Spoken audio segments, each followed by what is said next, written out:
Hello everyone, কেমন আছো সবাই? আশা করি ভালো আছো। আমিও ভালো আছি।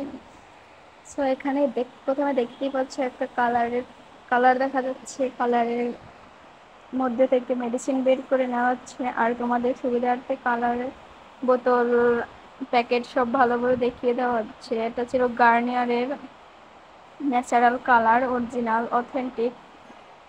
আর এখানে দেখতেই পাচ্ছ মেডিসিনগুলো দুটোকে ভালোভাবে মিক্সড করে নেওয়া হচ্ছে, ভালোভাবে ব্লেন্ড করে নিতে হবে। ভালোভাবে ব্লেন্ড না করে নিলে কালারটা আসবে না। কালারটা আসার উপর অনেকটাই ডিপেন্ড করে ভালোভাবে ব্লেন্ড করে নেওয়ার উপর। আর এখানে দেখতেই পাচ্ছ ভালোভাবে ব্লেন্ড করে নেওয়া হচ্ছে। তো একটু অনেক টাইম নিয়ে ব্লেন্ড করতে হবে।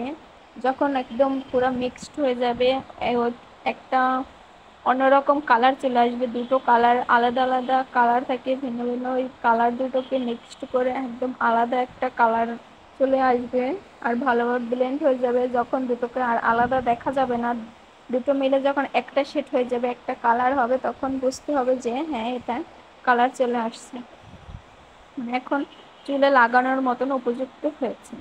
সো দেখতেই পাচ্ছ এখানে প্রথমে চুলটাকে ভালোভাবে আঁচড়িয়ে নেওয়া হচ্ছে। ভালোভাবে আঁচড়িয়ে পাট পাট করে এখানে মেডিসিন অ্যাপ্লাই করা হচ্ছে। আর সেক্ষেত্রে একটা কথা আছে, চুলটা অবশ্যই প্রথমে ওয়াশ করে নিতে হবে, ধুয়ে নিতে হবে, ধুয়ে শুকিয়ে নিতে হবে। চুলে যদি কোনো ময়লা থাকে বা কোনো তেল দেওয়া থাকে, তাহলে কিন্তু কালার অ্যাপ্লাই করা যাবে না। এটা তোমরা অনেকেই জানো। তাহলে কিন্তু অরিজিনাল কালার আসবে না। কোনো কালারই আসবে না। আমি জানি না ঠিক তেল দেওয়া চুলে কোনো কালার আসে কিনা, বাট চুলটাকে একদম ভালোভাবে ওয়াশ করে নিতে হবে, শুকিয়ে নিতে হবে। আর দেখতেই পাচ্ছ এখানে ভালোভাবে লাগানো হচ্ছে। মেডিসিনটাকে ভালোভাবে অ্যাপ্লাই করতে হবে পুরো চুলে, যাতে কালারটা ভালোভাবে আসে। আর এই কালারটা লাগিয়ে 30 থেকে 40 মিনিট বসে থাকতে হবে, যাতে করে পুরো কালারটা আসে। আর দেখতেই পাচ্ছ এখানে কত ভালোভাবে আস্তে আস্তে করে কালারটা অ্যাপ্লাই করা হচ্ছে। আর এটা হচ্ছে গিয়ে অরিজিনাল কালার, অথেন্টিক একদম গার্নিয়ারের ন্যাচারাল কালার। এটা ছিল ব্রাউন কালার। আর এতে কিন্তু আলাদা ব্লিচ করে নিতে হবে না, এক্সট্রা কোনো প্যারা নেই, আলাদাভাবে মেডিসিন অ্যাপ্লাই করতে হবে না। তবে কালার করলে চুল তো একটু রাফ হয়ে যায়, সেক্ষেত্রে চুলে কন্ডিশনার করে নিতে হবে।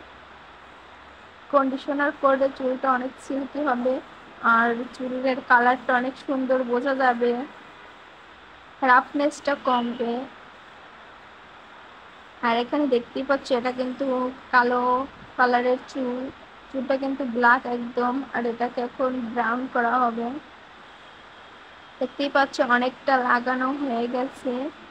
এভাবে আস্তে আস্তে করে ভালোভাবে লাগাতে হবে। আর এটা আমাদের পার্লারে করা হচ্ছে। আমাদের পার্লার আছে, তোমরা যদি আসতে চাও তো আমাদের সাথে যোগাযোগ করতে পারো। আর এখানে দেখতেই পাচ্ছ খুব ভালোভাবে লাগানো শেষ।